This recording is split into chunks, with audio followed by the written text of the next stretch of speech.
Enhance. There we go. And we're back.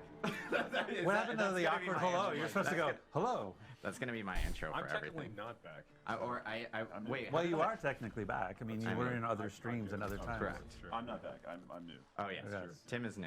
Tim also has the best voice in the world. Yeah. Wow. So really nice. Tim is just going to talk for the rest of the stream. I didn't prepare for that. That is a bit. Maybe you should actually introduce people. Yes, Or... I will introduce. So I get that they're trying to go for a little bit of a fucking relaxed atmosphere and shit, but that bit's just a bit weird. People. We are now joined by our wonderful Diablo 4 developers. We have Tim Ismay. May I introduce you? Hello, Tim Ismay. I'm one of the lead producers on Diablo 4, specifically focused on seasons. I say that because if you ask me questions outside of the season's context, I have no idea what's going on.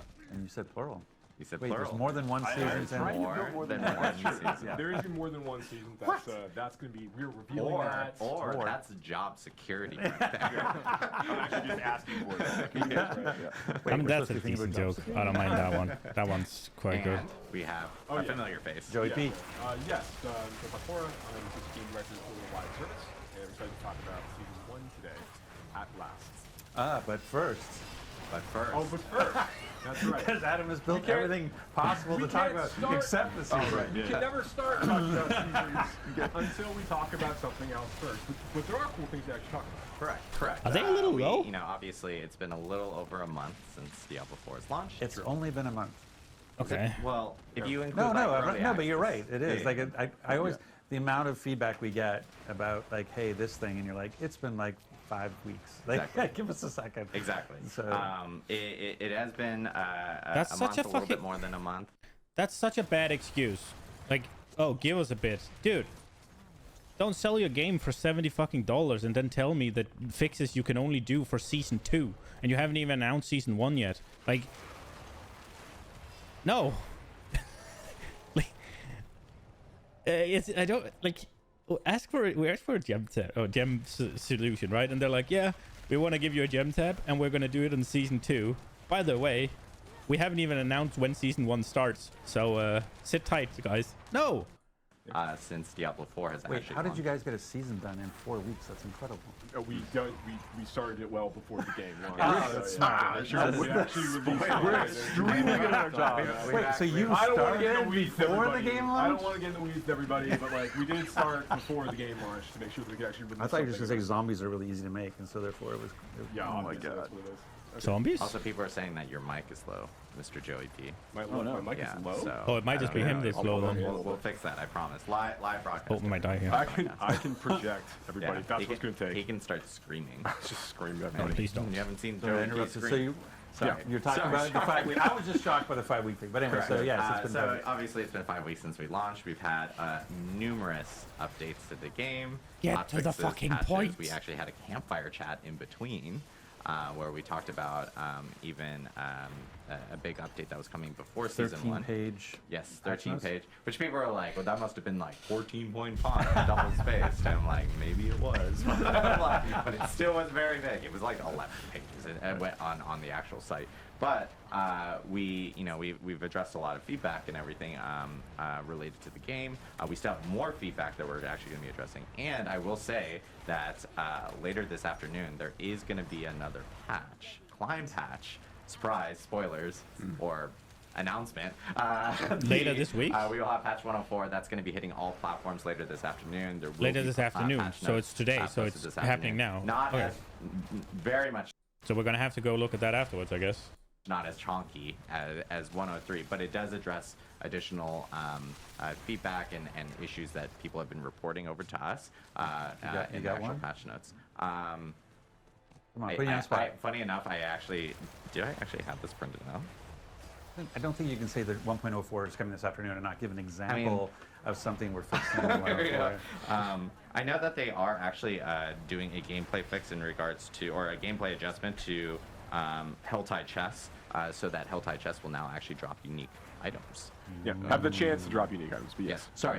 They didn't have a chance to Not drop. like a guarantee. They didn't have a They- chance to Well, drop now uniques that's quoted, before. and I'm just That like, is bullshit, actually. So that's Okay, that sounds stupid for me as the GM to go like, I thought they already could drop uniques with Held by Trust. So I was Yeah, of mistaken course. there. You thought that they should be. So there are some content types that the rewards are not. I just want to see. Is this very loud?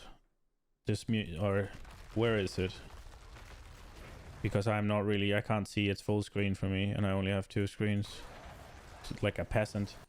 So Not let's just dropping see. like unique items from it. So like like Whisper Fountain Caches, for example, don't have a chance to drop unique items when you turn in for those. Didn't know that either. Yeah, but It might I be a think bit there's loud. Turn it down a opportunities for us to continue to like try to expose this more as we talk about these things moving forward. But yeah, this is an opportunity now. We want to make sure that when players are trying to target farm for certain kinds of uniques for their builds they need to grab in order to bring those things online, that those Whisper Caches really can be used as a way to, or not Whisper Caches, the torture gifts you can get from the Hell Tides events. Those are really good opportunities to go and try to go for those. And that's this I don't know what I'm so killing. Once 104 goes out, once you're unique. You don't know either? That's right. That's right. That's this afternoon. Yep, and I will say, like, we've been going. getting, like we've mentioned, I think many times already in this stream, we have been getting a lot of feedback related to bugs, issues, or even just like general Should I move gameplay it? feedback. And Better it's down something here? that the team has been reading through and getting through, and those are things that, you know, obviously That might be better. we're addressing as we get through all these different updates in the future and everything. We're building a big backlog. Like this is the thing. I was making the joke about they started before, like seasons started before we launched, just to try to set expectations. Like we're moving as fast as we can, but we have to move also safely, because if we move too fast, we can kind of vibrate the game out of stability. And so we're trying to be as reactive as we can, but in a safe way, and knowing we have a large backlog of. Season 1 was already well in flight, and Season 2 is also very much well in flight. And so we're trying to make those adjustments. So we hear the feedback, so please don't take the lack of instantaneous response as in we don't hear you. We hear you. We hear about, I want to lock my inventory. We hear you about all the different types of things that you're giving us feedback on, and we appreciate that feedback, and we're doing our best to address it as quickly and as safely as possible. So, so just trying to manage expectations that sometimes it might feel, but again, it's only been 5 weeks. This is a game that we are going to, we're going to support for years to come. This is a foundation of, when we said the launch was the beginning, not the end. And so we're going to be continuing to support the game through many seasons and through expansions and what have you. And so please just allow us some time to catch up and work through our backlog to get to those items that we know that you care about. And I do want to note that we're, as we were in preseason, we were obviously shooting out a lot of updates really quickly. And this is something we talked about a little bit on the campfire chat, but we are going to get into a more systematic way of being able to update the game. So it's not just going to be like ad hoc, hey, guess what, a new client patch type of thing, unless there's an emergency. But how long have they spent just talking about excuses right now? Yeah, it's only been 5 weeks, and you don't do things fast enough. I would argue a lot of the things that people are asking for, you should have fucking seen before you release the game, but that's okay. I mean, I appreciate you taking feedback, but do you really have to spend 20 minutes talking about how it's only been 5 weeks? Like, just come on. But yeah, people start to find a more some familiarity with how we actually update the game around seasons and client patches that may occur, whether they are in between or only on seasons and so forth. So we'll have that actually communicated out, and people then know what to expect going forward when we do have different updates or different patches that actually. Let's extract this. I think it's really important that we have now talked about things we did in the preseason. We've made a number of changes on the balance side. We've responded to a lot of player feedback. We've got 1.04 coming out later on this afternoon. But Adam, what do the people want to hear about? Zombies! So we're actually now going to talk about. No, but we do want to talk about season 1. Thank you. Season 1 is coming, and we actually have a really cool trailer to show off before we jump into it. So hit it, Rich and Matt. Oh, trailer. Oh no, this is a bad time. Intense action gameplay. I could get ganked. I am writing to you because although a great evil is receding from Sanctuary, a new festering curse now spreads its corruption across the land. More dangerous, more malignant than I could have imagined. I have found a way to stop this plague, to rip the dark power of these monsters from their very core and turn it to our advantage in destroying them.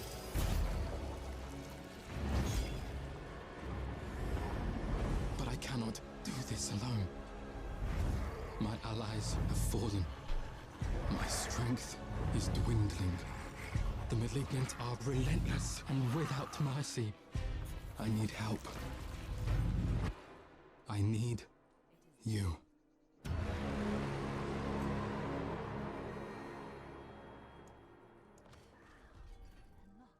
Well, that's a bit cheesy. Okay, so it starts... Oh, the 20th? So 2 weeks from now. That's pretty soon. It was a bit cheesy thing. Like, if it's so powerful and it helps kill them, why are your allies falling then? But okay, so essentially monsters get some sort of power and you rip it out. There we have it. The first season of Diablo IV coming out on July 20th. The season of the Malignant. Lots to talk about there. Lots to talk about there. So we're actually going to jump into it. No, I'm just kidding. But obviously, a lot of people want to know what's going on. You know, we even teased it on social media yesterday, where something was corrupting Sanctuary. I guess Tim, Joe, like explain to us what's going on now. So season 1, the season of the Malignant. So our very, very first season in the game is going to basically take place after the events of Diablo IV. So after the redacted and the redacted have happened and the player has finished redacting the redacted, once all that's out of the way, that's when things are really going to kick off in the world of Sanctuary. Kind of step off from that point. And there is a new threat that's basically emerged in Sanctuary. There's this malignance. There's this corruption that's begun to spread throughout like the hearts of the creatures throughout the world, and that's everything from like beasts to humans to demons themselves, everything in between. Can be corrupted by this malignance as beginning to take root and fester inside inside people. And it's basically kind of like it's changing them. Right, it's turning into these bloodthirsty fiends. Effectively, they're going out and trying to destroy everything. And it's threatening Sanctuary at a very, very, very high level. Wait, so they're getting corrupted, and they want to destroy everything, as opposed to now, where they want to destroy everything. Like, everything's already hostile. Like, are you saying they're going to be more hostile? The player's going to come across a new character that they're going to introduce to over the course of the season named Cormund, who we actually saw in the trailer there. Cormund is, there he is. Makes it game with features all will want to change. Take credit for losing. He used to be a priest of the Cathedral of Light. True. And he's taken it upon himself to start trying to dive deeper into this new malignant threat that's risen over the course of these days following the events of Diablo IV's main campaign. So this is the guy we follow for the story. He's okay. Finding himself maybe a little out of his depth. So he's a weak bitch. What do you think about Cormund? Yeah, he's trying to fix the problem on his own, and then I think when he's not 100% successful, he comes to the player and says, "Hey, you were really helpful in the past. Could I get a hand from you?" So that's kind of where things start. Yeah, I haven't helped him in the past. I think that you'll find like he's a person. Everything in the room is on fire, but he's sitting there like, "I can fix it. You know, we can find a way to solve this, right?" But he's a great new character that the player get introduced over the course of the season. But that's really just where things kick off. You know, and players will start the season of Malignant actually in Kyovashad. And they're going to gain access to like the beginning of the story of the season pretty much right away. You know, so you're able to start off right at level 1, like jumping out of the gate and be able to start like following the thread of this new season storyline.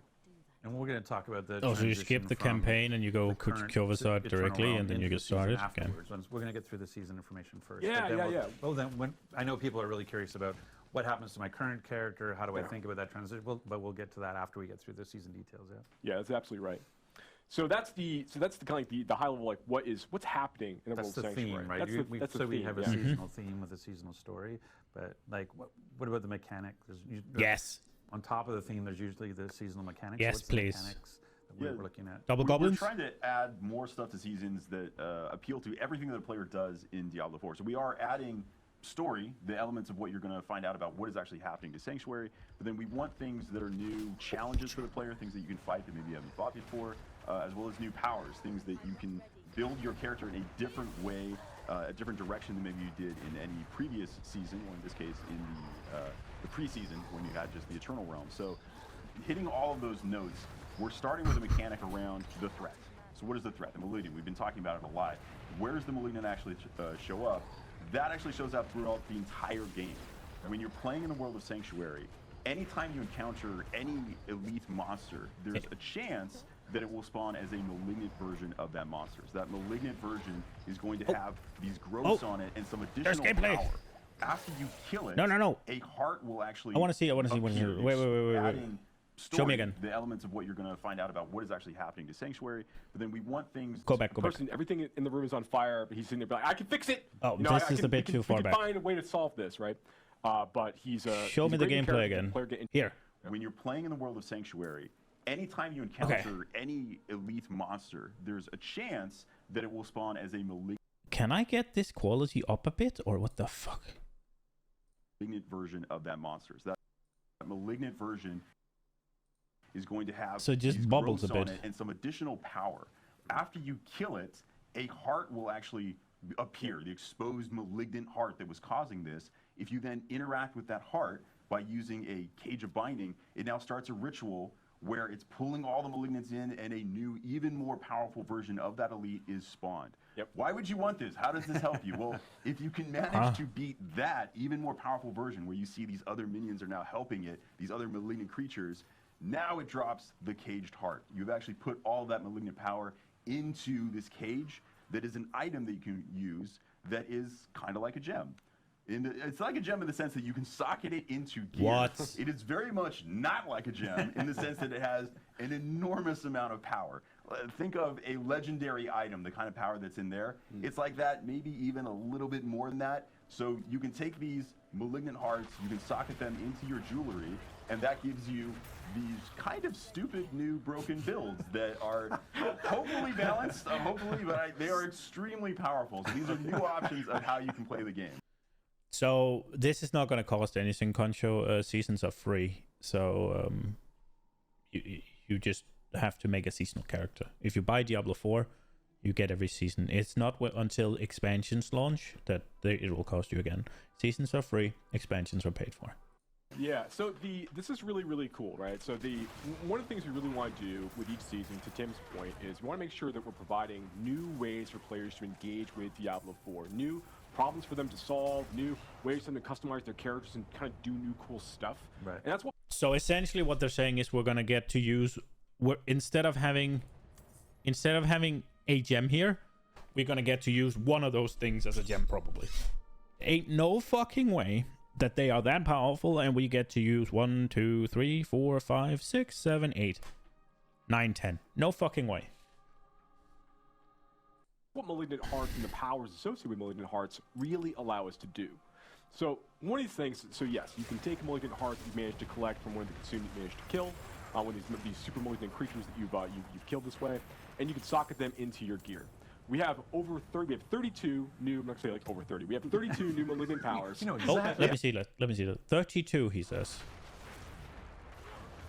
So this can be inserted into vicious malignant sockets. Oh, so those are the blue ones, the special ones? So they're only in jewelry. So you can have 3 of them, I guess. Wait, there's a blue and a... Oh, there's different types. Okay. Critical strike, electrically charge the enemy for 2.89 seconds, causing lightning to arc between them and any other charged enemy. That is fucking boring. Are you kidding me? Technically, it's 32. So we have 32 new malignant powers are going out this way. These are new legendary power-like abilities. You can see this one here: critical strikes, electrically charge creatures for a set amount of damage. And that needs to go into a red boy. There's a lot of really powerful things like this that you'd be able to kind of interact with over the course of time. But each of the malignant hearts you're collecting are actually like a category. They're associated with a color. So if brutal hearts, for example, or have a blue color to them, and they'll only go in infested sockets you'll find on rings and jewelry during the season of the malignant of a matching color. So when you're hunting for when you're finding new amulets and rings or gambling at the Oh, noble no. whatever you want to do, you're kind of looking for specific socket colors. Or if you're getting a No. unique ring from the new Helltide chest rewards as you're playing from the one. That's right.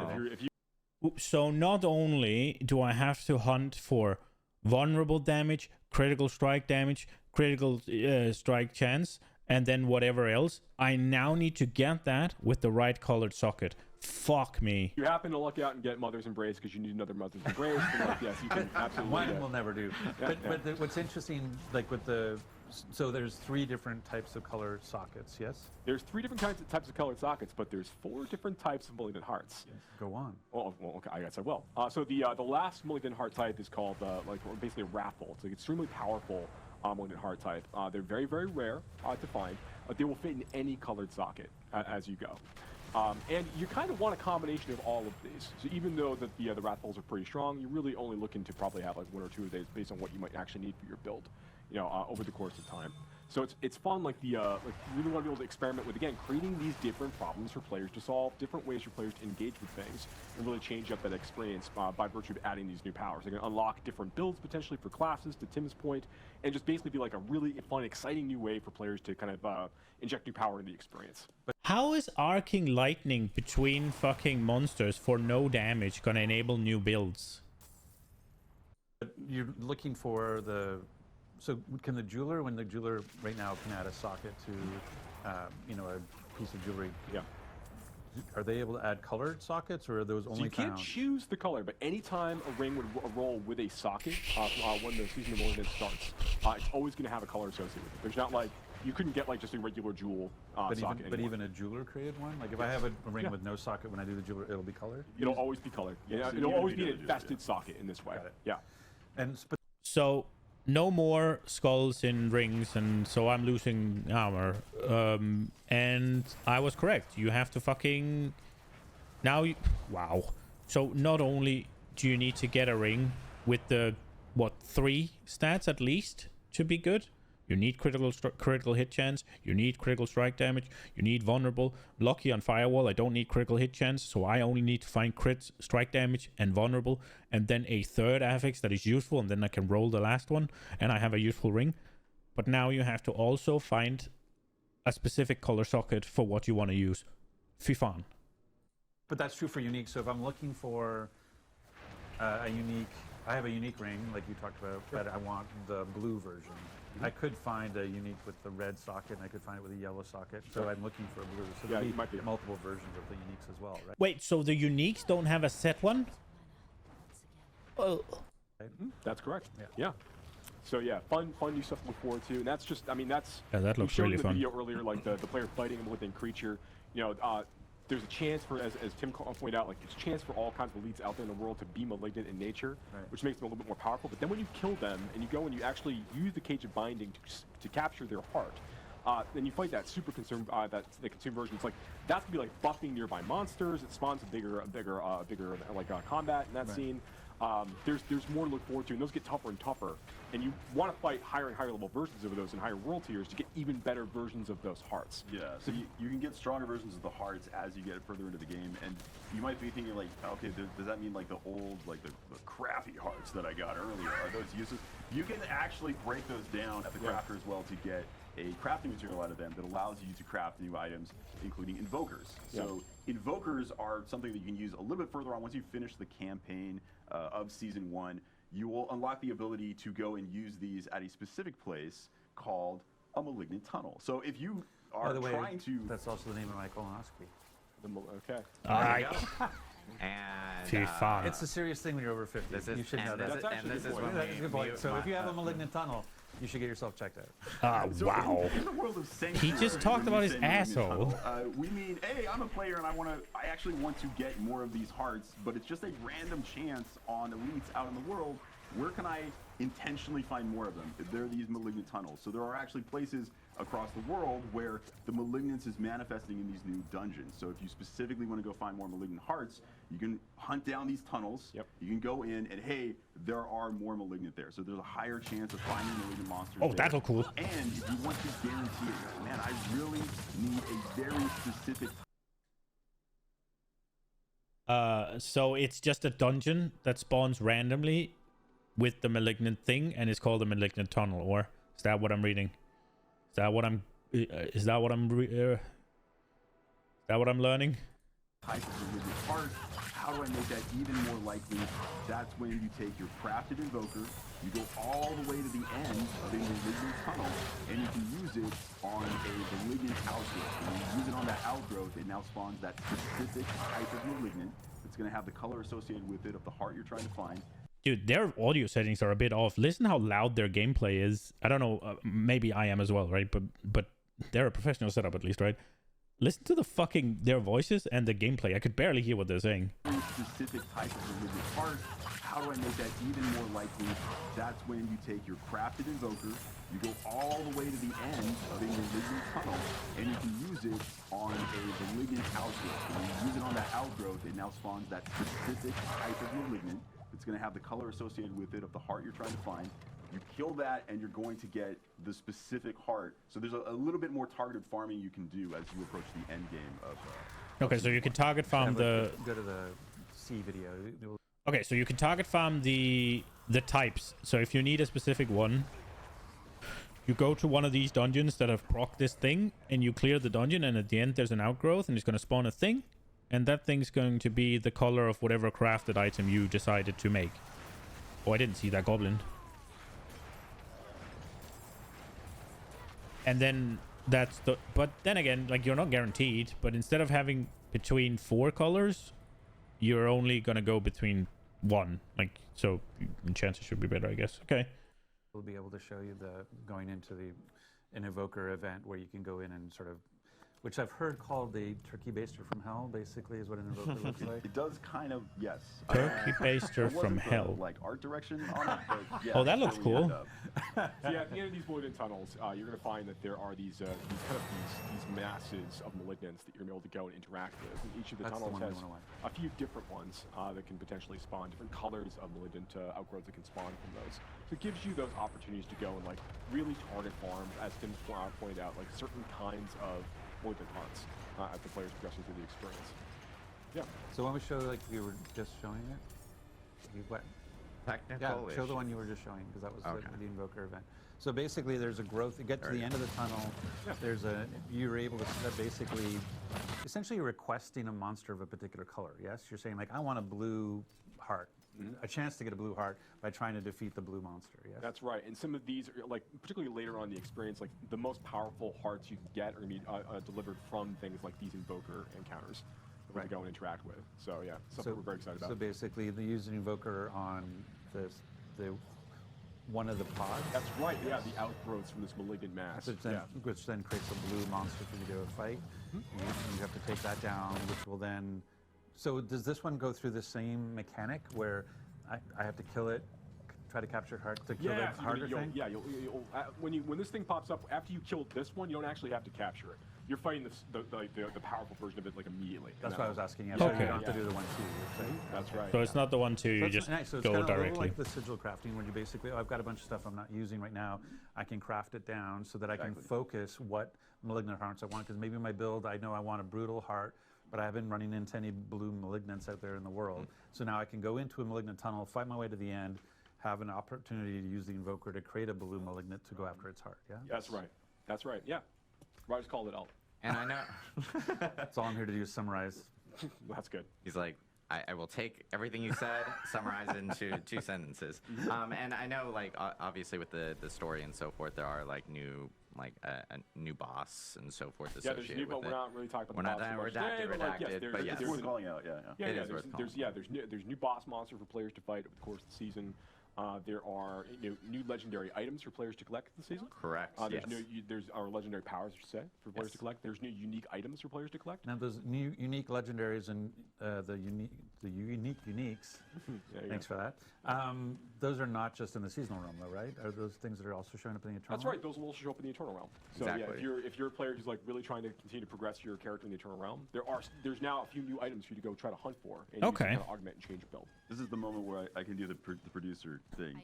Okay, yeah, So please. Oh, yeah. you probably saw before on the screen when we looked at the cinematic, was awesome. And we said July 20th. Oh my God, there it is, the day it's coming out.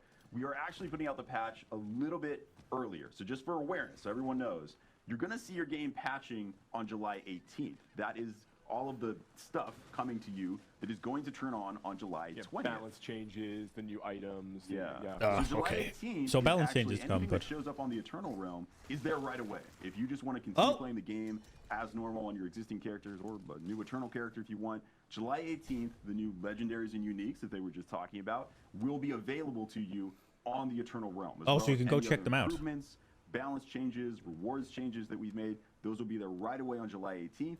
July 20th, the season turns on. You can now create seasonal characters. there is some value to farming out between 18th and 20th just to get the new uniques and get to see new uniques, new legendaries, and see what builds you could be potentially making. I guess I'm not dead set on being a druid then, because there might be some cool shit popping up. If there's not some cool shit popping up for Sorg, I'm playing druid, but if there is something cool, like a firewall unique or something that sounds like it's going to be awesome, or maybe they changed some of the ones that are already here, then I might consider not playing it. But if I am just having to be a CC machine, I'm not playing Sorg. I think it's like going back to managing expectations. I think one of the things we've been trying to be really clear about with Seasons is that it is not a continuation of the main campaign storyline. Like we've been trying to use phrases like it's a new quest line. Working with Corman to solve the Malignant is a big, it's obviously the journey you're on, but it's not about the Anarius Lilith journey. It's not extending that story. It's sort of a side story inside the open world. Yeah, it just takes place after the events of Diablo IV. But you're absolutely right. This is a new self-contained story within the season of the Malignant. Dude, I don't care about all that. It affords a lot of opportunities to tell an exciting story and create like these new big features that kind of go along with that and support it. I understood that the first time. Now, it would be amazing if there was some way to sort of track my accomplishments through the season. Oh, I don't leaderboard? know, maybe some sort of journey, perhaps. You want to track the seasonal journey through some kind of feature. I don't know if I could tee that up any higher for Oh, you. Battle Pass, here we go. Yeah, we'll golf to T-ball really fast, yeah. Here we go. Yeah, no, absolutely. So there is, this is obviously with Season 1, that we're going to bring out the Season Journey feature, which I know we talked a little bit about. Oh, not Battle Pass, Season Journey. So we're back to D3. Calling out and maybe a little more clarity. No, Battle Pass, there it is. It's this, but Yeah, without Battle Pass. redacted all over it now. That's right. Yeah. So this is, No top secret. Yeah, so this is the Battle Pass we introducing as part of Season 1, and then going into here you'll see the Season Journey. And again, so the Season Journey is separated into 7 chapters, and like these major chapters, and each of those chapters has a number of objectives inside each of them in order to allow you to progress that chapter. And you don't have to do all of them? You don't have to do all of them, you have to do a subset of them in order to advance to the next chapter. So I think it's really cool. So like objective to objective, you're going to be earning favor drops to be used to fuel your battle pass, which we'll talk about a little bit more in a minute.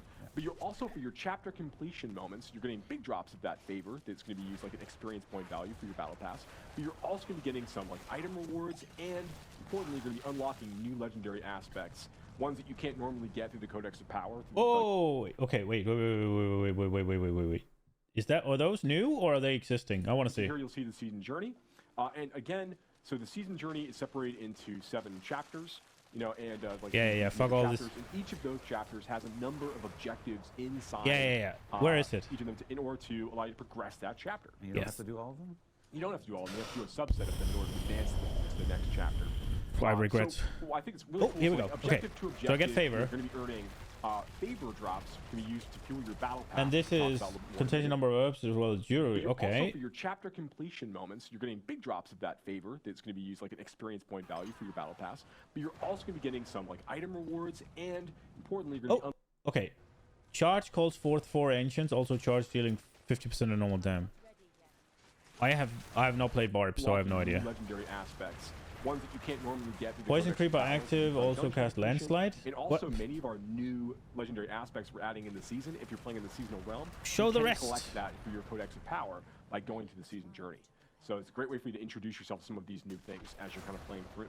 Yeah, I love this. Like one of the things that's part of it, for people who know Diablo 3 and its sort of journey. Hold on, wait. Do you love this? I love this. Oh, that actually feels really good. I love this. The notion around, like, I like the fact that the subset aspects of it, because I know there are certain things. I'll pick a stupid example. It's like maybe I hate sellers for some reason. I'm a seller hater, and so I never want to complete a seller. Then the fact that I can advance chapter 1 to go to chapter 2 without ever doing what below. I think that's great, because that's like, I find you get into situations. I have other games where they're like, you must do this thing that you really don't want to do in order to progress. And the So fact that essentially they moved I don't away have to from do that here, that I D3, can choose a where you subset of had to things do continue my progress, conquest I every think is fucking season or whatever it was. Yeah, I think it's really good to hear. One of the things we really want to do is make sure that like the base example of this is like we really like letting players use our fields of hatred as opportunities to kind of like progress their characters inside of the season, but we don't, and we want to include that Which is in the season PvP journey, fields, yeah. which is the PvP content in the game. But we don't want to make that like a requirement.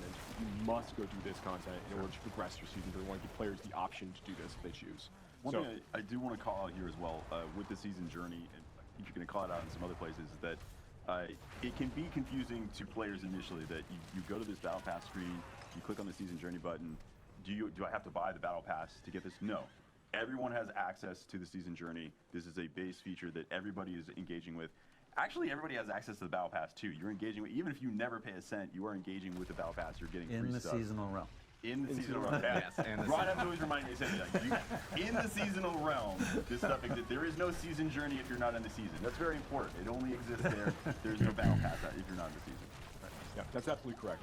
So yeah, that's the essentially the way the season journey works. I don't understand. The Just final let them objectives, fucking earn it in final chapters are the... really, really tough to complete. Who You cares? get some like special like cosmetics, like special like. Like, I don't understand. Just let them fucking earn the battle pass on the Eternal Realm. Who the fuck gives a shit? Like, just let them do other things. Just take out the fucking demonic hard bull things, the seasonal shit, and let them fucking do it on the Eternal Realm. Who the fuck cares? My headset just died. Like, I don't get it. Who the fuck cares if they can earn cosmetics and bullshit and other things in the Eternal Realm if they don't want to play seasons? Just put it in there. Who cares? Like, I don't get it. I don't understand why that is a hill they want to die on, but at the same time, I don't give a shit because I'm going to play seasons. So it's not going to affect me even a little bit.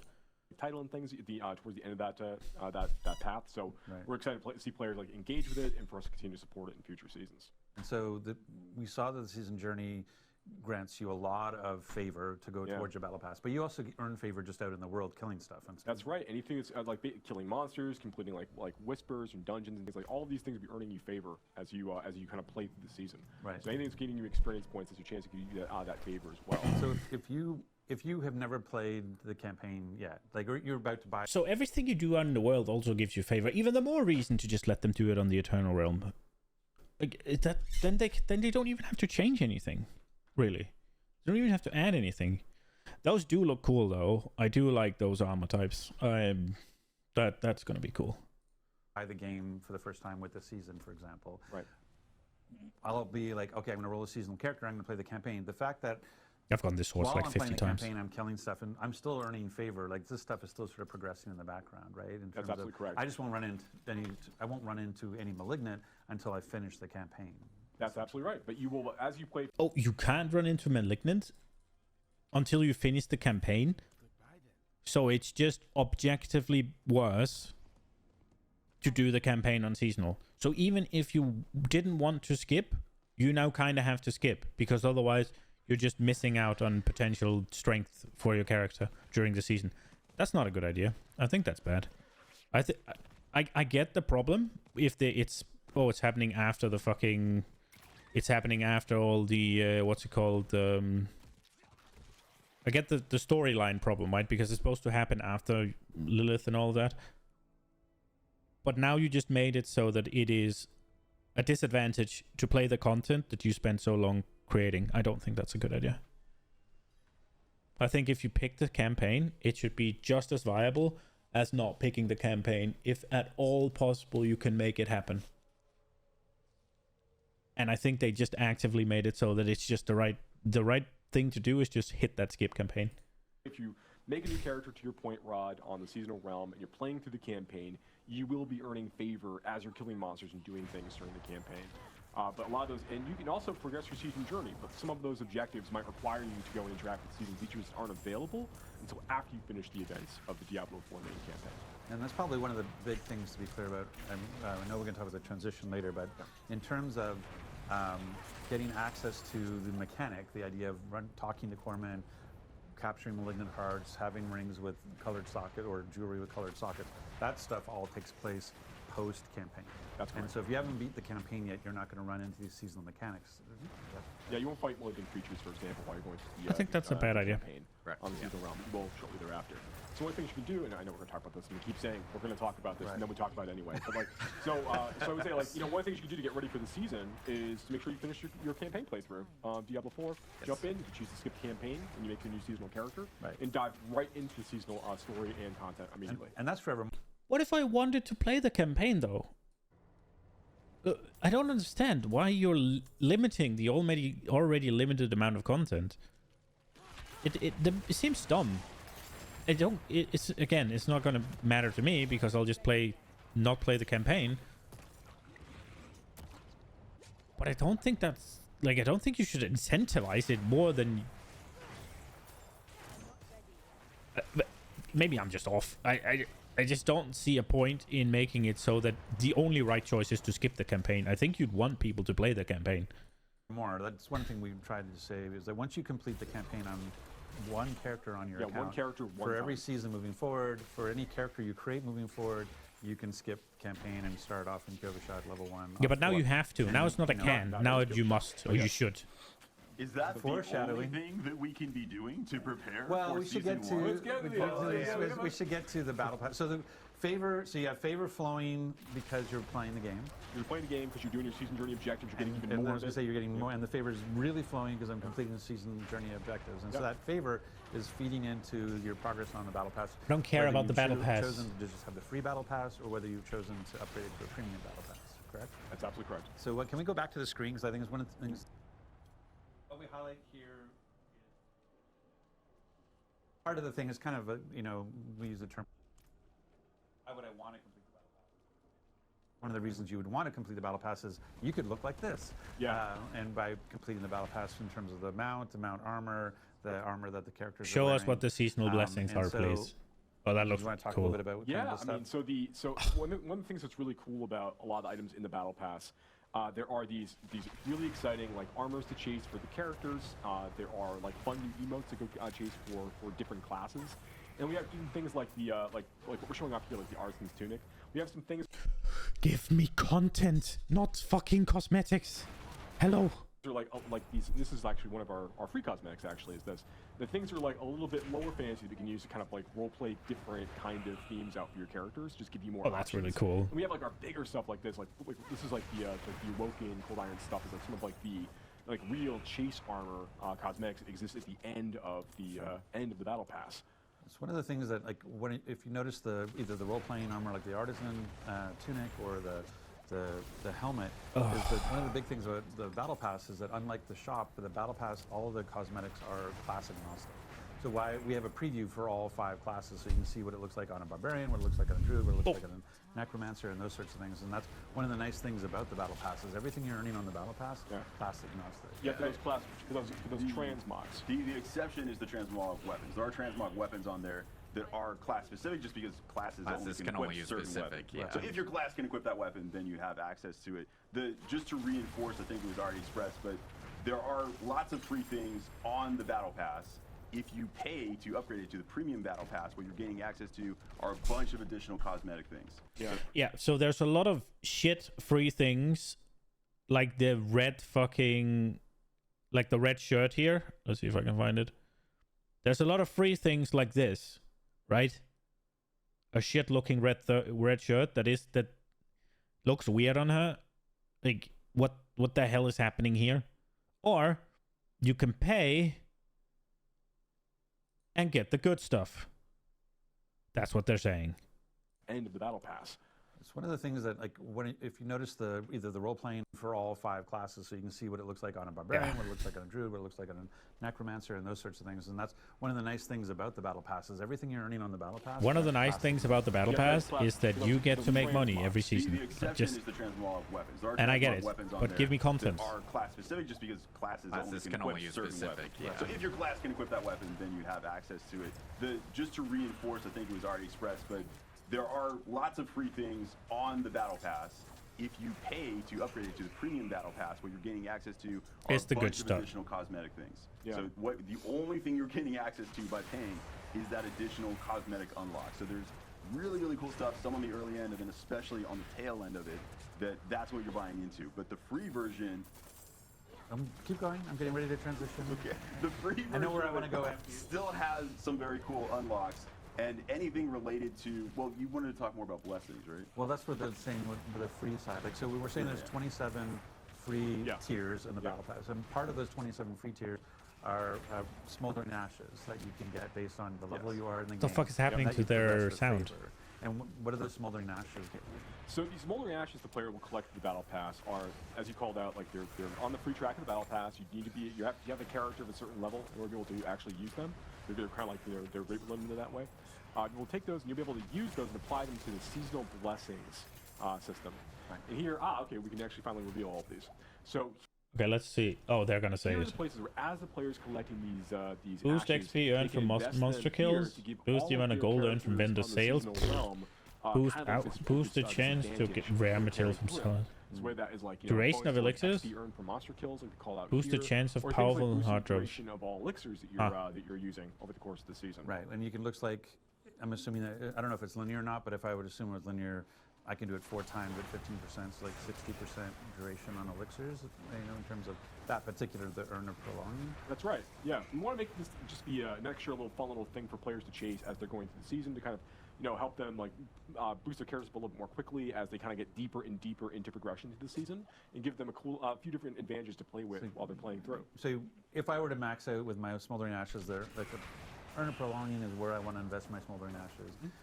I can basically take my 30-minute elixir and make it almost a 50-minute elixir. So getting that 5% XP boost. Maybe for me it's the extra 200 thorns and the 200 armor. Okay, that's pretty cool. Yeah, and give you boosts like get more opportunities to earn like the or better ability heart drops that can occur for you as you're playing. And these are available to everyone because who's in the seasonal realm because it's part of the free track. Yes. And they are limited based on. Can I get all of them? Based on level of the player, so that even if someone were to use tier skips, even though they might get to the tier that says free smoldering ashes, it doesn't actually unlock until you get to the level requirement. Yeah, for like for example, like the first ash that you unlock in the battle pass is I think it's tier 8 maybe. Tier 8. Yeah, and it has a level 40 character requirement as an example. Just to make it really really clear, like you will be able to use this in time, but immediately like you can continue to progress your character and like continue to level up, and then you'll be able to use that accordingly. Got it. Yeah. Okay, so I kind of do my little summary thing. Can I get all of them? So basically, the way.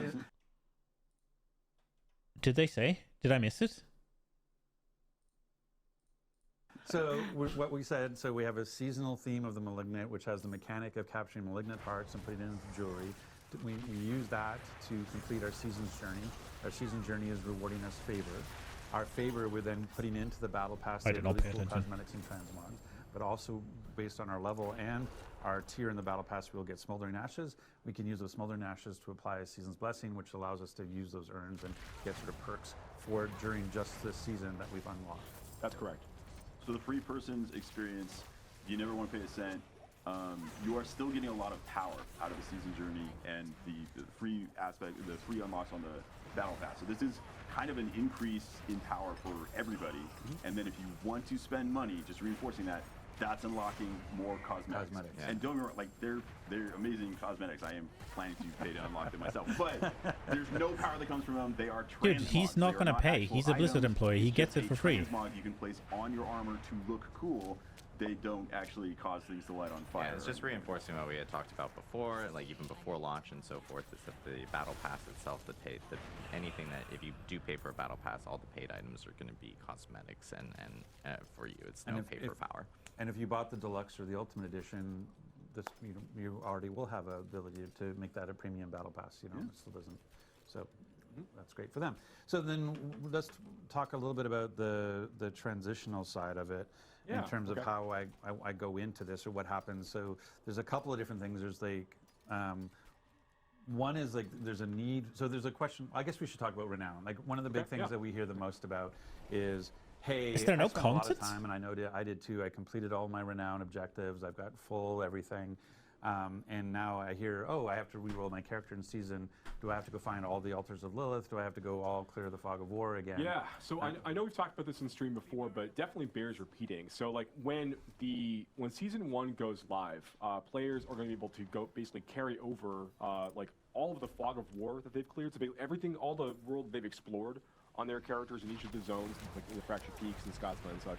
All of that's going to carry over, as well as all of the renown you have earned from all of that, all of the exploration. So can we bring up the screen? So basically where we see areas discovered. Yeah. Let's say I've actually, okay, we'll say this is this person.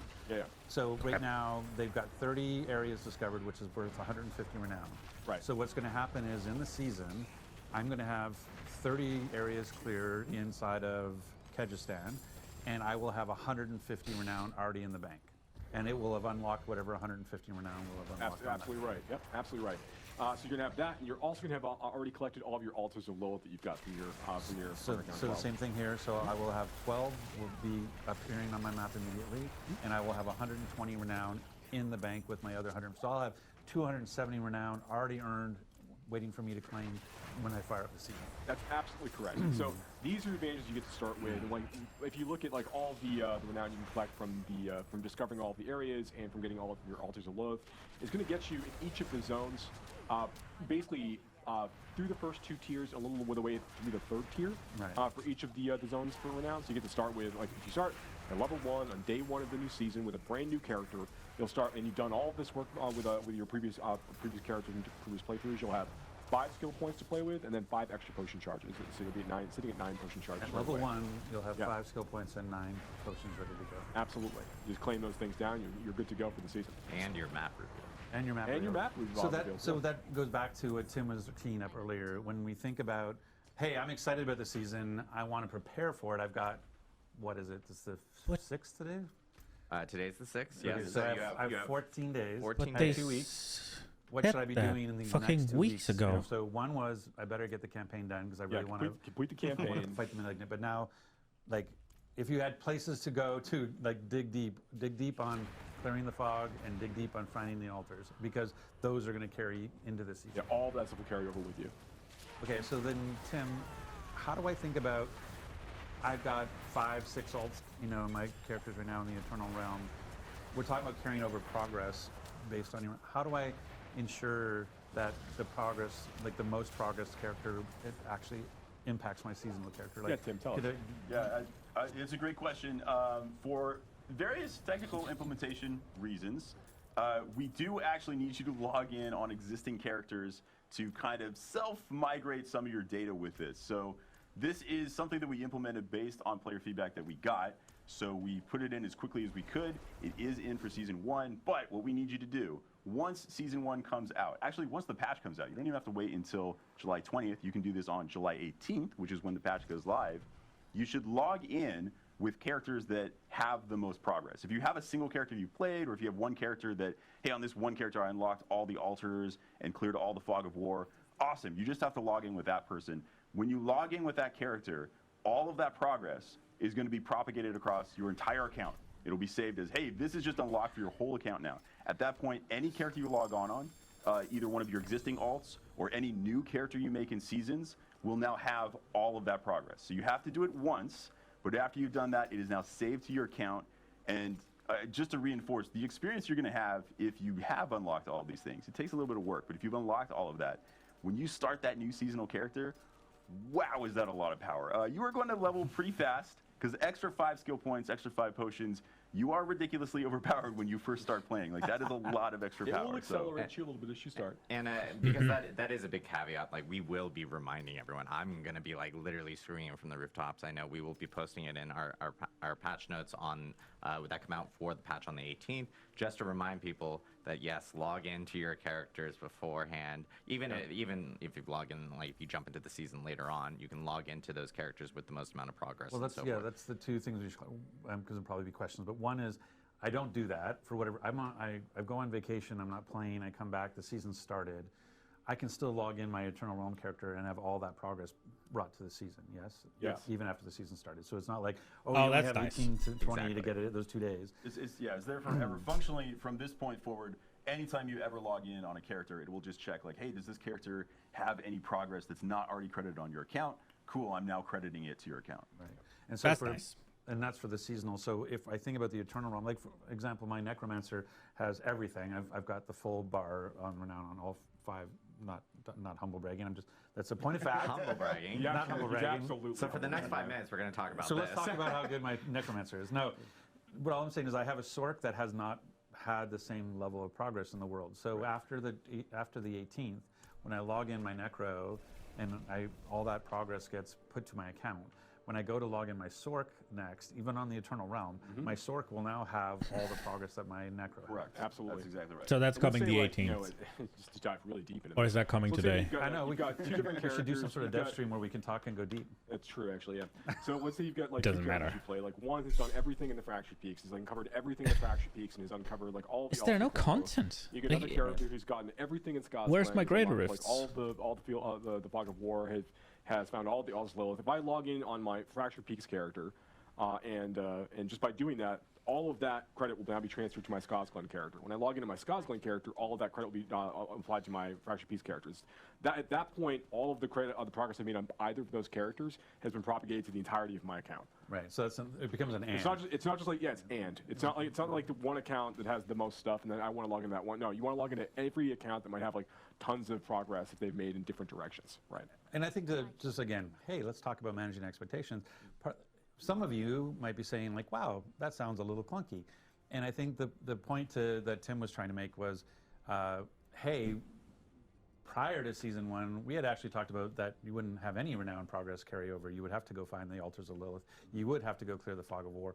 Like the original And I would have plan quit the game then. when launching the game or prior to launching the game. The original plan that there was no transition of state from the Eternal Realm to Seasonal Realm as part of this. And so hearing the player feedback as we talked about seasons. Oh, hearing the thank you for response that we hearing got to the about response, for what, I listening. have to find all the altars again? What? I have to clear the map again? And wanting to make sure that we were listening to the players. Yeah. We put in a system that allowed us to do that, but it is not the most smoothest, most sophisticated because we were doing it under very tight time constraints as quickly as possible. Hey, did you want it done? Did you want it done?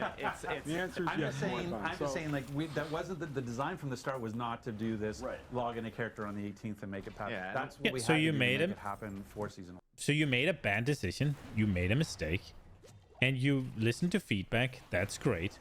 And you made a bit of a clunky solution. That's fine. Why does it have to be an excuse? Like, just look. We weren't initially planning on doing this, so it's a bit clunky. Sorry. Don't try to make it like, oh, guys, we're so sweet. We listen to the community. It's like, fucking, look at how good. And then you have to just be grateful that we did something. Like, no, just, what? I don't get it, man.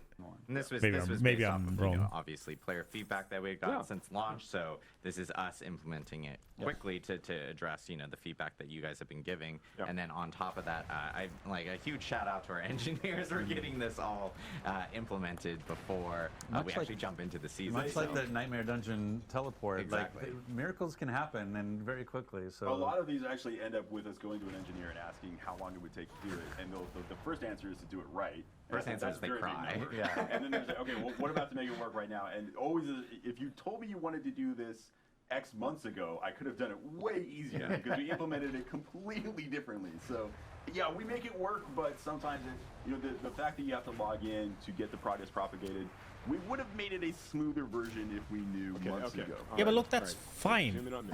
But that doesn't have to take 15 minutes. Let's do that. Okay, it's not going to happen. There it is. Okay, yeah, all right. It's a live game. We know we need to live game. We know we are looking at trying to make improvements based on the feedback we're getting from players. We're playing the game ourselves. We're kind of seeing how everything is really feeling as it's all coming Are you together. gonna We're showing repeat the audience same players thing? playing in I'm gonna real lose my mind. we want to make sure that we are making the right changes as quickly as we can to the community. Some of those things are a lot harder than others. But like all the feedback, like Adam called out some things were there on at the program, like we're hearing feedback about this and this, and like inventory space. We talked about gems last time and things we want to do there. We're trying to move very quickly in a lot of these things. Some of them are a lot more challenging technically to do than others, but we are rapidly moving on as many changes as we can because we are fervently trying to make the very best version of Diablo 4 possible in the fastest time frame that we can to deliver to the player base. It can't take more than we're fucking players a too. day's We also work. want the same things. It cannot take more than a day's work to implement more stash tabs. It cannot. I refuse to believe that it is not just going in, copy paste. I refuse to believe it is not that simple. So just know that we're working hard. We care deeply. We love our engineers and our designers and our producers and the staff been helping with like all the optics and everything else. We are trying to make sure that we are delivering a really, really high quality experience to players on a regular basis. So just stick with us. Keep giving us that feedback. We're going to keep making adjustments as we go between seasons and other updates. I can attest that whenever Joe would like to make a change based on feedback he's seen from reading it, wherever he reads it, the first version is always, can we do this immediately? That is always the first request. Never like, hey, let's get this in eventually. When it makes sense and when it's comfortable. No, it's always, could we do this right now? Is it possible for us to do this right now? Well, I want to that's the first version. I want to move the Overton There- window where I just expect. I refuse to believe that they can't do stash tabs immediately. I refuse. It's because they're gonna sell it. 100,000%. It's because they're gonna sell stash tabs. Everything to be done in 6 seconds. But this is the thing about about doing it safely. Like, I think one of the sort of the junior mistakes some people can make is this idea of like time is only what it takes to implement, and it's not. It's time is also what it takes to test and make sure that it's robust and stable. And so that's one of the things that like when you look at we have a follow the sun QA organization around the world, and that's what allows us to do, I don't know, we're what, the 15, 16 hot fixes or more now. Yeah. And our big client patches is that ability to not only can we get we have some heroic engineers who can turn stuff around very quickly, but we also have some heroic QA teams around the world who are helping us make sure that when we make these changes, we're doing it in a safe way. So, but I appreciate your patience on that. And so this is exciting. Season 1, Season of the Malignant. Yes. It's finally here. Yes. I'm waiting to reveal this for a in 2 long weeks? time. In 2 weeks, and again, like Tim It's had not mentioned, technically here for you all, but soon, very soon. as Tim had mentioned, we will have a patch on the 18th for Diablo 4 that will contain all the changes that will be coming in with Season 1. Wait, no shot. If Tiffany Watt were here, who was on our campfire chat before, Yep. she categorized our 103 patch as chonky. Right. I will categorize in Tiffany Watt's words The technical as term, yeah. super chonky for Season 1. It actually is our largest, or chonkster, as Tim called it.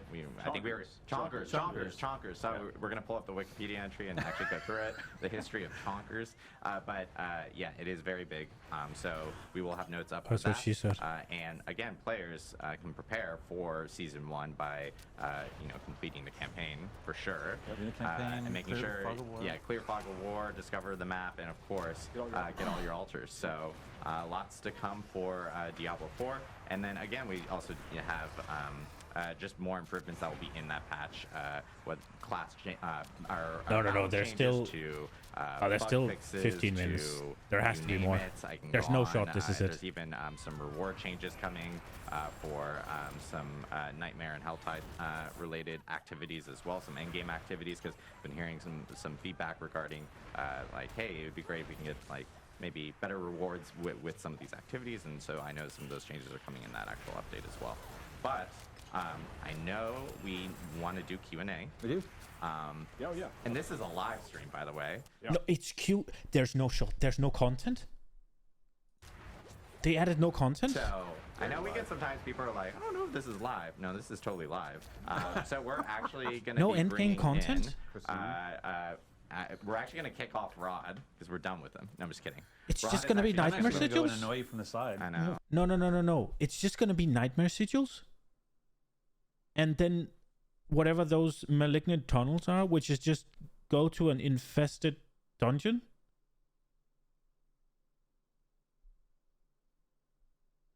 No shot.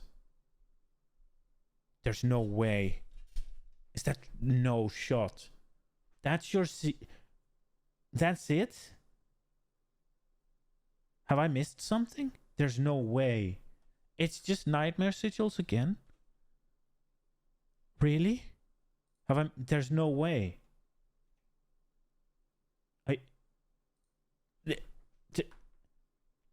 Okay.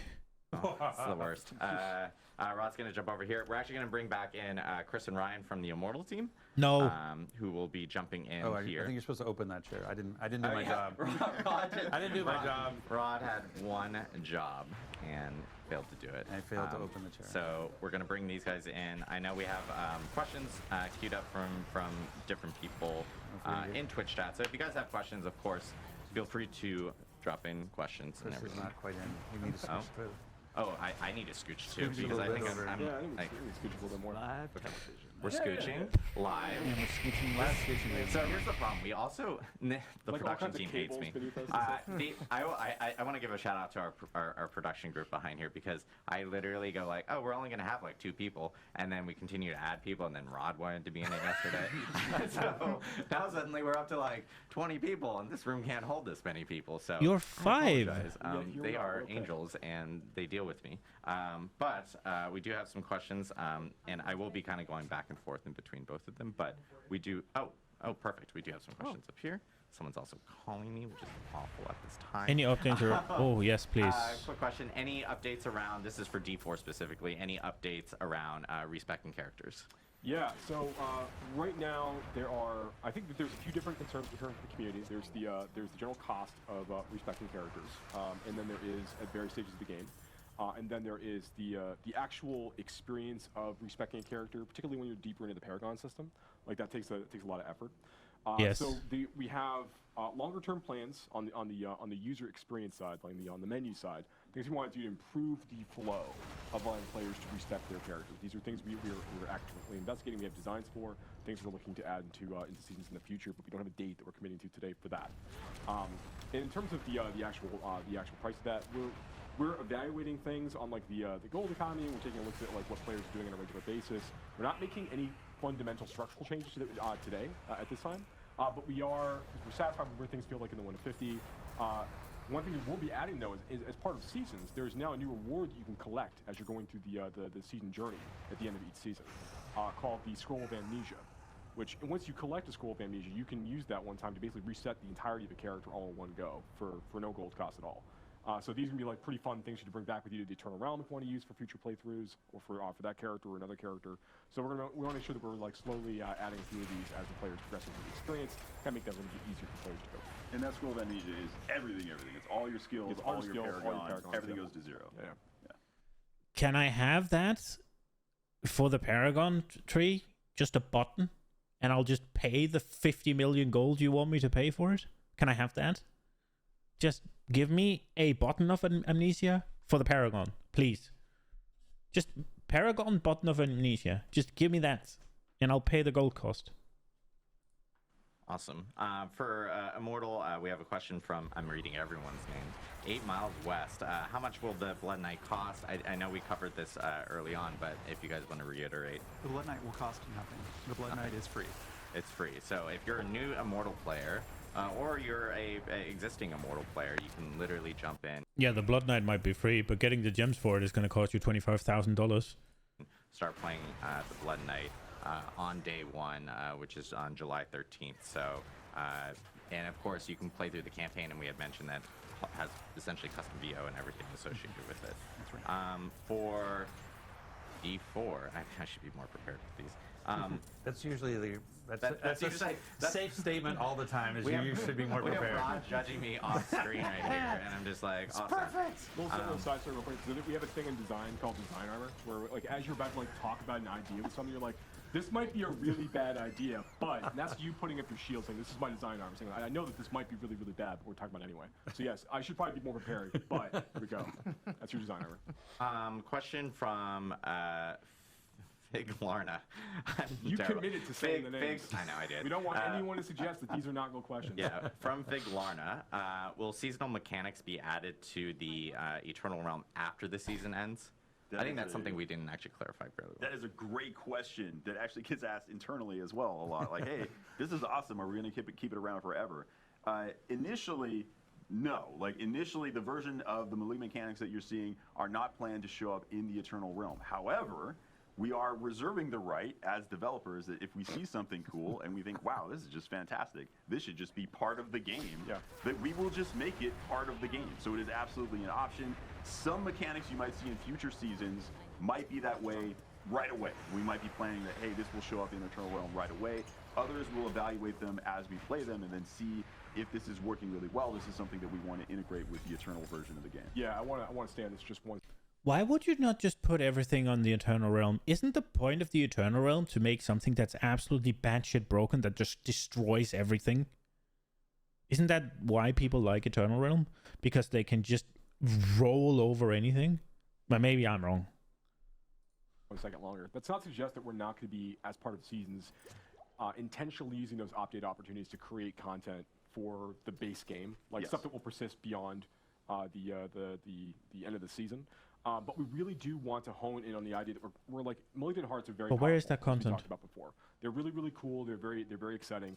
We can't add something exciting like that every season if it's expected to all last, because the game's going to be a complete mess. Right. So we're not going to do that. What we would end up needing to do is all of those things would be extremely incremental in terms of what they offered to the players over the course of time. And it would make the game extraordinarily dense in terms of what the players expected to do on a regular basis. And to understand. We know that there's opportunities to extend things like add more endgame features. We know that there's more content that we want to add to the game in general that like everybody's going to need forever, and we're going to be looking at those opportunities as we go. But But not for season 1, or? We don't want to have something of that size in season 1, then add something of similar size in season 2, and then season 3 and season 4, because the game's going to get extremely dense and difficult for players to really navigate. We want to be able to like take these things away, introduce new ideas, but having known what worked really well with Malignant Hearts and what stuff we could maybe have improved upon, we get to take all those ideas forward. It's also Yeah, that makes sense. If you add, yeah, I didn't think about that part. That makes sense. Like if you have Malignant Hearts and then the next season you have fucking, I don't know, graceful boobs or something, yeah, and you move on, then they have to understand all the systems, and it makes sense that it becomes too much. I just thought the power level doesn't matter, because I thought that was the point of the Eternal Realm. But yeah, if you have to learn 5, 6, 7, 8 systems, it becomes a lot. I get that, but he's saying that they want to introduce endgame content. Where is it? part of the cool factor of the season is that when you're going in, these Malignant Hearts, it's there for the season. So even, let's take a player that, let's say, doesn't like to play alts except of the same class. I just love playing Barbarian, and you know, I have 3 different Barbarians already on Eternal because it's the perfect if you're a big rogue class. player and all you play is rogues and all you do is build rogues. There might be a lot of those too. But let's say a Barbarian, that's my hypothetical, I'm sticking with it. So I'm a Barbarian lover and I've made all these Barbarians. Season 1 is still an exciting time to make a new Barbarian because we have all of these new Malignant powers that allow you to make radically new builds that are completely different from Barbarians you played in the past. Your endgame. Dude, I'm gonna hold you to that. Radically new characters. The one you showed was you have a chance to make things a lightning rod that does X damage. That doesn't scale off seemingly of you or anything else. That is just they do X dam. Oh, whoa, that's PvP. I did not pay attention. I just wanted to kill the thing. Oops. I actually got PvP'd. I got destroyed. Is going to be very different. So did I that complete? excitement I goes did. away if we just say like, oh, all of these powers just exist in the game forever. The whole idea is that no, every season is a fresh new experience that gives you builds that did not exist previously. So the idea is some of that stuff is always designed to go away. Yeah. So, Joe, I mean, one of the things. This is Rod off camera speaking. Rod, camera. Hey, Yeah, voice right. again. Joe, Yes. maybe speak to the fact that everybody starts at the same place of the season is one of the benefits, so that people aren't like a year behind when they go to play season 4. Yeah, that's an important part of this as well. One of the reasons we really like the idea of letting players start back fresh and have like an economy reset, players really jumping back in the experience at level 1 with characters, is it allows us to focus on making sure the entirety of that journey is really engaging and exciting for players to go through.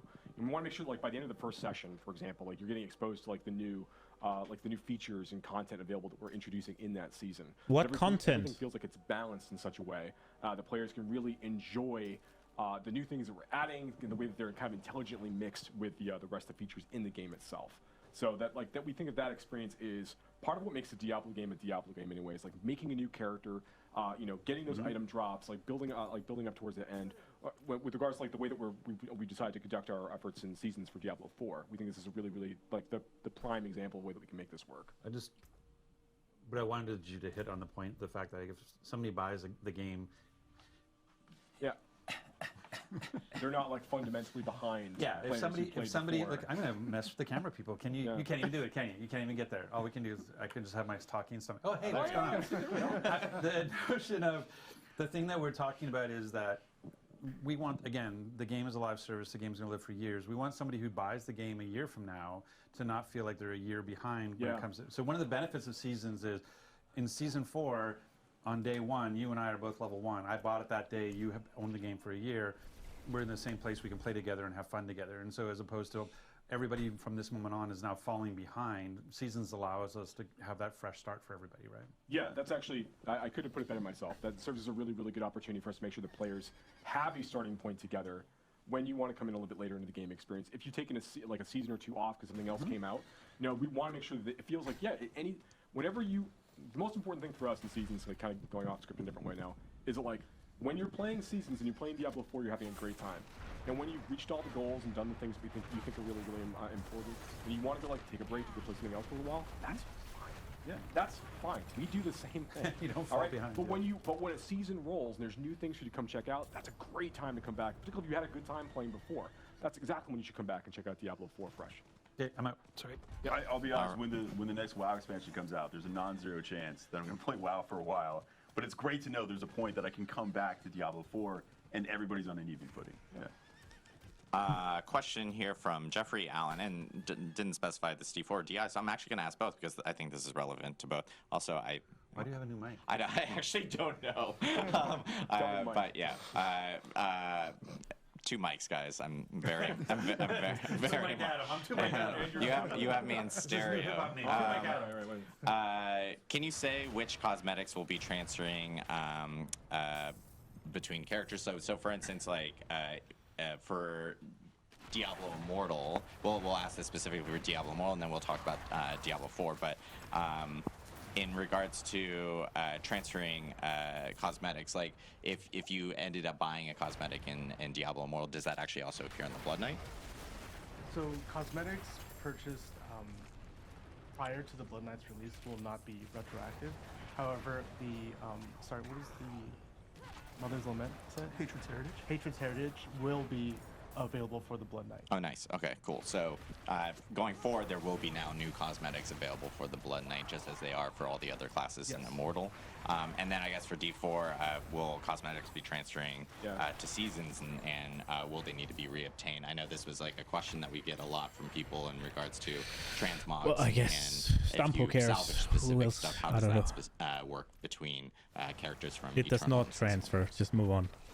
Yeah, Moonfest is all transferring over with you when you go into the Wait, they do? And obviously every cosmetic set that you're purchasing via the store and via the Battle Pass, that stuff also is going to be carrying over with you. Yeah, so if you ever unlock anything, your whole account has access to it forever, is the current functionality. Nice. I shouldn't say it that way, because it sounds like we're going to change it. Yeah, That don't is use the the word forever, functionality. ever. Yeah. Let's see. Well- Nightmare. This is from. That was not how it was in Kincho D3. I don't care. This is Nightmare Teleport was great, but why can't we just teleport right into dungeons rather than just to the entrance?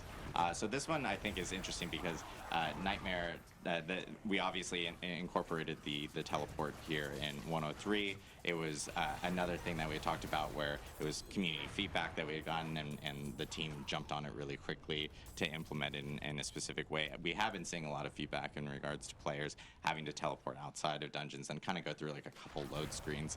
It was a quick, implementation from the team and everything. So I know it's something that we've been hearing from our side, and it's something that we're going to be looking at more here in the future for optimizing and making sure that we can implement maybe in a better way from some of the features that we've been just kind of adding in really quickly. See, I can fucking respect that, yeah? It's like, yeah, we made a quick fix. This was how we did it. And I'm assuming that was just the easiest way to do it, because otherwise assuming that they didn't think about it might be a bit, right? That's... I can fucking respect that. And he spent 15 seconds on it instead of the fucking 20 minutes we got about the fucking Yeah. On Immortal, we have.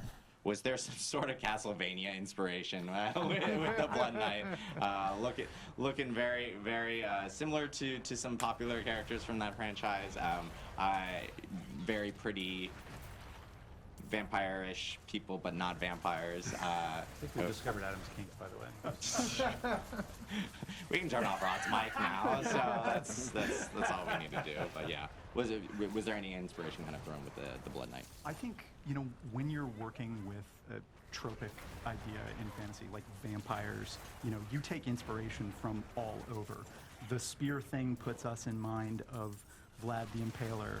The aesthetic, you've already talked about some potential references, but I think for us it's as much like what we take out as what we leave in. We don't want the Blood Knight to feel like a grab bag of all vampiricness. They are very specifically grotesque, blood, shadow, knightly weapons oriented, and so there were things like turning into mist, like turning into wolves, etc., that we immediately said, hey, these need to be off the table. And so in that regard, I think there's a lot of familiar that we're channeling, but there's also like a very dialed in identity for the class. Awesome. Everybody knows that it's necromancers that turn into mist. Let's see. In regards to Diablo 4, we have. Will you guys be nerfing or buffing in the middle of seasons, or will you be making changes after the season starts? Yeah, it's a really good question. So, this is from Godic, by the way. So there you go. Okay, I just wanted this to. is a real person. So yes, this is a good question. So we made a number of adjustments during the preseason period to make sure that we're bringing some builds back into where we expect them to be functionally and performance-wise. When we go into the seasonal release, we do want to create structured moments in time that we're going to be talking about, I think, more in future streams, when we expect like buffs and nerfs to happen. So we have like a regular set of like patches that are going to be occurring after the season is released, where we have like a better schedule like in cadence when we're talking about these things. We really want to try to reserve like big nerfs and big buffs for only like extreme outlier cases, and things that were really damaging the endgame experience for a number of players. So we want to try to keep that more constrained, and we also want to have just fewer general like off-cycle balance updates and things. So we're kind of keeping things more into this weekly cadence like we talked about. Yeah, things will be pretty stable throughout the course of the season, unless, if one of the malignant powers, I know I've joked about them being broken, but if the zone lights on fire when you use a malignant power, we're going to patch that. But otherwise, we're going to try and keep things stable. So no, they're not gonna balance during the season unless it is batshit fucking bonkers. And I guess maybe except for buffs, but probably not, is what I get, yeah. So basically, no, they're not gonna nerf anything unless it is destroying the game. Okay. I mean, that makes sense. Then, especially with how hard it is to respec, or that they don't want you to respec. It kind of sucks if you're playing you're playing a lightning Sork, and then all of a sudden they're like, yeah, lightning Sork now does 50% less damage. I know we're running close on time because we were planning on this stream to be 90 minutes, and we're 1 minute away. So I'm gonna lightning off a few questions. A big question within chat is obviously about stash space, which is something that we kind of just talked about a little bit earlier. I'll say real quickly though, like we definitely hear everybody about this. We are talking a lot about what we need to do with this. We've got good plans. I think we can improve the situation. I know it's frustrating to hear me say like, what you were able to do this, like you could be able to do like nightmare dungeons this quickly, but like the reality is like we are moving really, really quickly on this, and we're going to be trying to provide more space in the future, figuring out how we're going to get that accomplished. Yeah, and how much it's gonna cost in the store is what you're trying to figure out, yeah? There is no shots that you can't just add in fucking 3 more stash tabs or whatever. There's no fucking shot. I don't believe it. You're thinking about how to fucking monetize it. That's what you're doing. Or you're waiting until the community is gonna be okay with monetizing it. Also, one thing to note is, I know we talked about during campfire chats about how gems and so forth were going to be part of materials in the future. So I know when that hits, like that will obviously free up a lot of stash space. There's lots of different ways to kind of like slice away at this problem. That's like an example of what we're trying to do to start trying to mitigate this a bit. And then Jim, the Q guy, asked, why do you need to start to mitigate it? Why don't you just fucking add in fucking 3 more stash tabs? Hello? I don't get it. It's like, if you're not gonna sell it, which you are, mark my words, why don't you just fucking put it in? It can't be that hard to put in a couple of stash tabs. There's no fucking shot. I don't believe it. I refuse to believe that it's hard to put in a couple of stash tabs. I refuse. How much time between seasons. Still wants to level up his main. So in between seasons, obviously, we had talked about seasons lasting 3 months. It's a minimum of 12 weeks. Sometimes Yes. it might be a little longer, but you'll always Correct. have at least 12 weeks to complete your season. Correct. Yeah. So you guys will hear the calendar dates, right? But yeah. So you guys will hear like no matter what within or like once we hit that 3-month period, you'll start to hear news about the next season actually hitting and everything like that. And then this one, I guess for Rod, are there any plans on new classes coming to Diablo 4? We've just heard about the Blood Knight, so they're We have nothing to announce at this time. Oh, wow, that was very strange. Yeah, Rod sitting off camera can answer that perfectly. So yeah, that I think we're gonna wrap it here for today. Obviously, we talked a lot about all the stuff with Diablo Immortal for the Blood Knight coming out on July 13th. We also have for Diablo 4 Season 1, Season of the Malignant, which is going to be the patch will be on July 18th. And then the actual season starts on July 20th. We do actually have 2 blogs, one on DiabloImmortal.com and one on Diablo4.com. They'll be going live either right now or immediately after this live stream. That'll have all the details and information that we just talked about here on the stream. Yeah, lots of stuff coming up here for Diablo. Patch this afternoon. Oh yes, and there's a patch this afternoon. You'll be seeing. Oh, I forgot. That's why I have to do it immediately after the stream. I was trying to get out of it, guys. But we will have a patch. We'll have patch notes up on Diablo4.com. We have a patch article that will actually note, and we'll be updating people when that patch does hit. It is a client patch. It will require a download. It will be on all platforms. And yeah, lots of Diablo stuff coming up here in the next few weeks. Really excited. Happy Diablo family.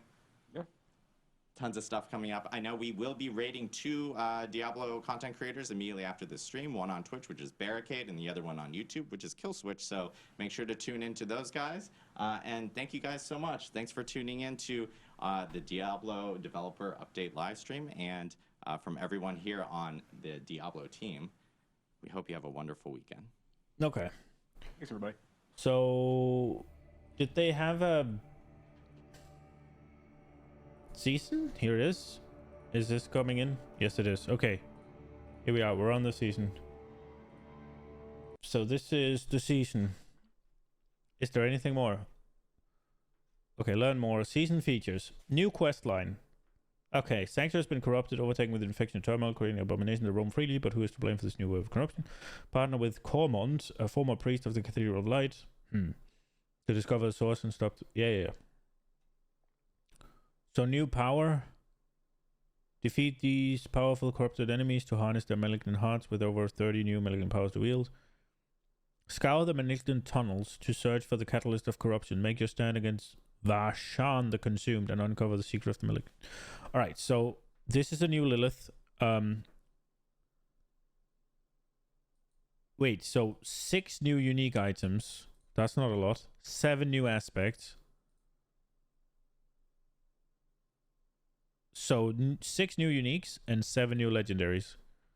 Okay. So the content is the tunnels. That is the content they are. But I thought that was just a dungeon that had spawned the thing.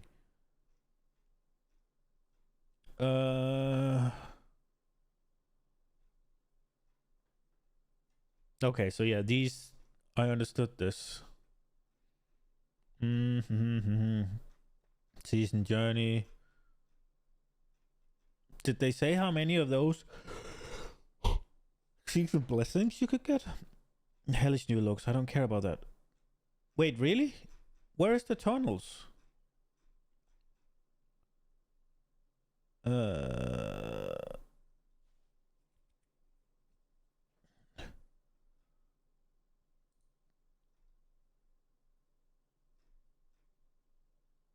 I feel like this is not very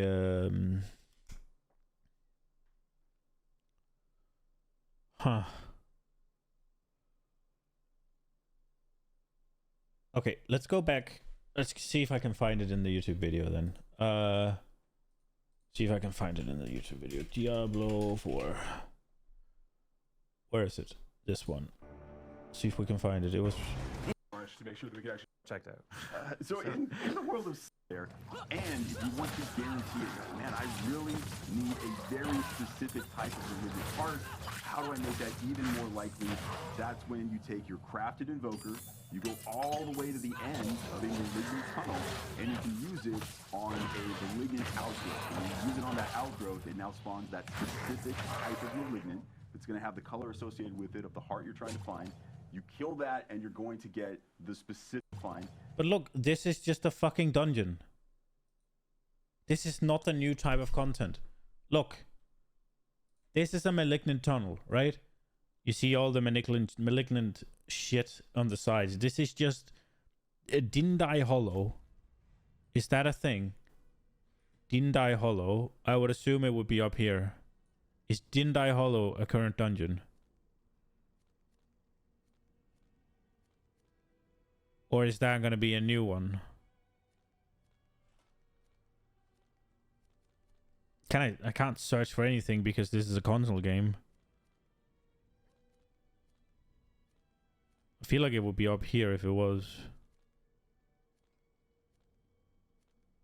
Maybe I'm wrong. It could also be down in the fucking Hawazar. Whispering Pines, Jalal's Wheel video, Twisted Hollow Mirror's Refuge. I don't fucking know. Is it down here maybe? Maybe it is a new dungeon then. Maybe it isn't. I'm not sure. Whatever the case, this is a fucking dungeon. Like, look at it. Slay all enemies. Oh, in the infected warrens, yeah? Slay all the enemies in there. Find a brutal outgrowth. I feel like it's just a dungeon proc or something. Maybe it is a specific new dungeon. It could be a specific new dungeon, but it looks to me like it's just a Tree of Whispered dungeon proc that this dungeon is now malignant. But it might be that it's always these tunnel. I mean, it called the tunnel, so I guess it can't just be every tile set. So maybe not. Maybe it is specific new dungeons. But it's still dungeons. This is not anything new, I don't think. It's the same. It's just, I guess it's just more new dungeons. With like slight... I don't know if I'd call that new content. With how similar dungeons are.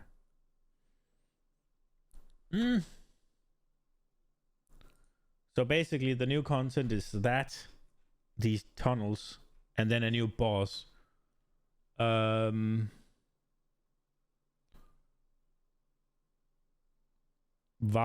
the Consumed. So I guess that is the new Lilith, yeah? Vashan the Consumed.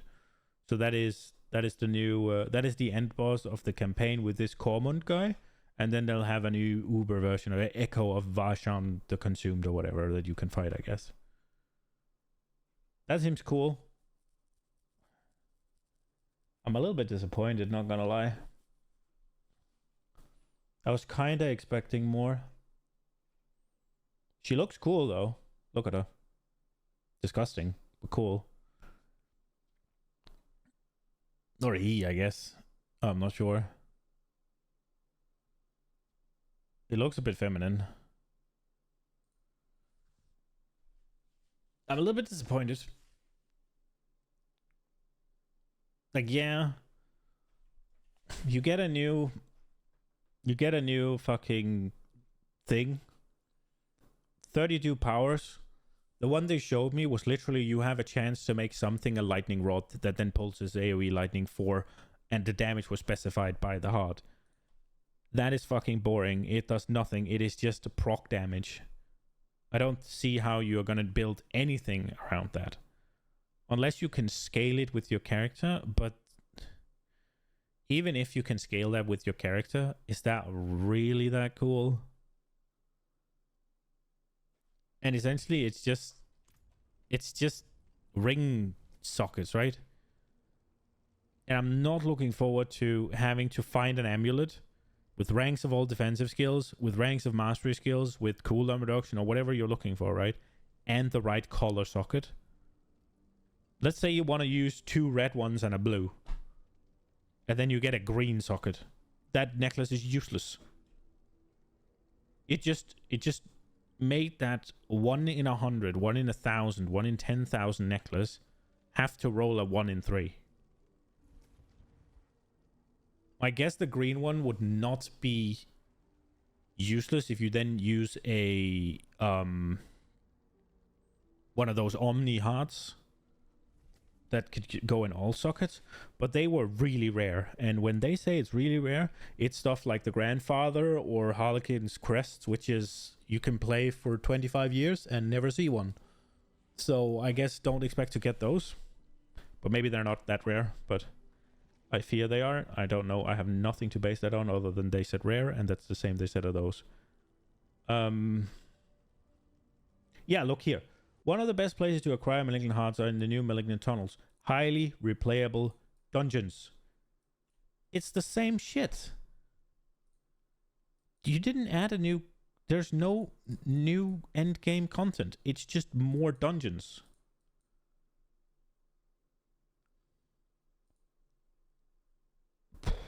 I'm disappointed. I'm very disappointed. This is still... I don't think... These have to be really fucking cool.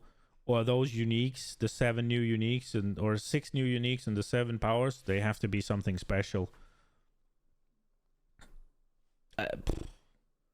Yeah, I mean, I'll kill Lilith, I'll kill that bitch, Varshan the Consumed, and then I'll probably not do more, I guess, if I don't tire out before.